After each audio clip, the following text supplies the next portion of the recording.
Fully automatic Meth Bungalow. You've been asking for it, and I'm finally doing it. Because that's the real beauty of this game. There's no right way to play Schedule 1. Every single person plays the game a little bit differently. They have their own styles, their own setups, and even their own goals. So while I personally prefer using the bungalow for weed, who am I to deny all the meth heads in my comments? After all, I am a chronic people pleaser, so you know I had to hook you up. Now the real beauty of this setup is that by using a little trick, we actually only need one delivery bay for all of our ingredients. Phosphorus, acid, and pseudo, all in one van. We don't have to juggle multiple deliveries anymore, which makes this farm perfect for the bungalow because it only has one delivery bay. And I'll show you how exactly we pull it off after we build the setup. Here's the full layout for the farm. And let me explain a few things I did to maximize efficiency. First, all the stations are packed near the front door, so employees spend less time doing cardio and more time cooking. That's why the back room is completely empty. You see, meth is super space efficient, so the entire operation fits neatly into the first two areas, which means that room in the back corner is free real estate. Extra storage, a manual mixing setup, or if you're feeling spicy, a little pimp pad. Gotta let the crew unwind after a long day in the lab. Secondly, the chemistry stations and lab ovens are set up in tight groups of 4, directly across from each other. That way, chemists don't waste time running laps around the house. All they have to do is spin around and the next batch is already rolling. Third, you'll notice there aren't any mixing stations in this layout, and that's on purpose. Just like my other builds, this one plugs straight into the Stash and Dash mixing setup I showed off a while back, which means no wasted employee slots on handlers or chemists. Everybody's focused on pumping out as much pure product as they possibly can. And lastly, I made 2 versions of this build. One is with the brick press, and the other is with the packaging station. So if you're brand new and don't have the press unlocked yet, no worries, I've got you covered. Here's everything you need to get the ball rolling. 6 lab ovens, 6 chemistry stations, 5 lockers, a brick press, 4 large storage racks, 2 small storage racks, and then 3 chemists and 2 handlers, for a grand total of $22,850, not including the ingredients, of course. Now to start building, we gotta place down our chemistry stations and lab ovens. Put 2 chemistry stations here and 2 lab ovens facing them. Then go on the other side, place 2 more chemistry stations and 2 more lab ovens directly across, leaving a little bit of room for the back door. Then place another lab oven and then a chemistry station beside it, and we're just gonna mirror that on the other side. Once you get your stations put down, we gotta set up the packaging area, and we're gonna start with the brick press configuration. I'll show you how to change it to a packaging station a little bit later if that's what you prefer. Go ahead and put down 2 large racks here, and 2 large racks on the other side. Put the brick press in the middle, and then 2 small racks here for a little bit of extra storage. Then we gotta get the lockers put down for our loyal employees, so just slap 5 of them in this corner right here. And you can also just put the lockers in the back room if that's what you prefer, but now that we're done, it should be looking a little bit like this. You're completely done setting up and building everything. Because that's the best part about meth builds. They're incredibly easy to set up, and they're also super space efficient.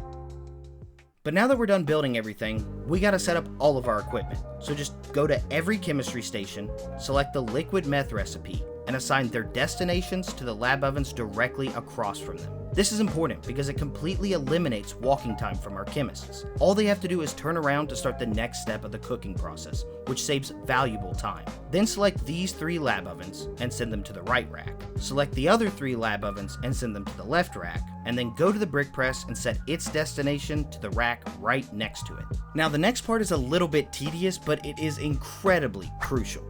We have to set the filters for each of the chemistry stations so that the handlers can automatically stock them with ingredients. So go to each station, set the first slot to acid, the second slot to phosphorus, and the last slot to whatever quality of pseudo you're going to be using. Unfortunately, there's no way to get heavenly quality meth yet, so we're just going to have to settle for premium until Tyler adds it into the game. And now that all the equipment's locked in, it's time to get our lovely little workers up and running. So first, assign each of the 5 employees to a locker, because no locker means no paycheck, and no paycheck means no meth. Then head over to your chemists and give each one of them 2 lab ovens and 2 chemistry stations. Remember, the layout is set up in quadrants, so just assign a chemist to each of the 3 quadrants and you'll be good to go. And once all your chemists are locked in, it's time to bring in the real MVPs. the handlers. These guys keep the lab moving, restocking the stations and packaging up the finished product. Let's start with handler 1. Give them 3 routes, all starting at the delivery bay, and set each route's destination to one of the first 3 chemistry stations. Do the exact same thing with handler 2, but instead send their routes to the other 3 chemistry stations. Once those routes are set up so the handlers can restock everything, we gotta set up routes for the packaging area. Take one handler and make 2 new routes from these shelves straight over to the brick press. Then grab the other handler and we're gonna set up a little shuffle game, moving product from this shelf to this shelf and this shelf to this shelf, just to free up some extra storage space. And the last step is to assign the brick press to that same handler, so they can crank out the final product without missing a beat. And once you do that, the entire farm is complete and we're ready to stock it. But if you'd rather use the packaging station instead of the brick press, here's how to set it up.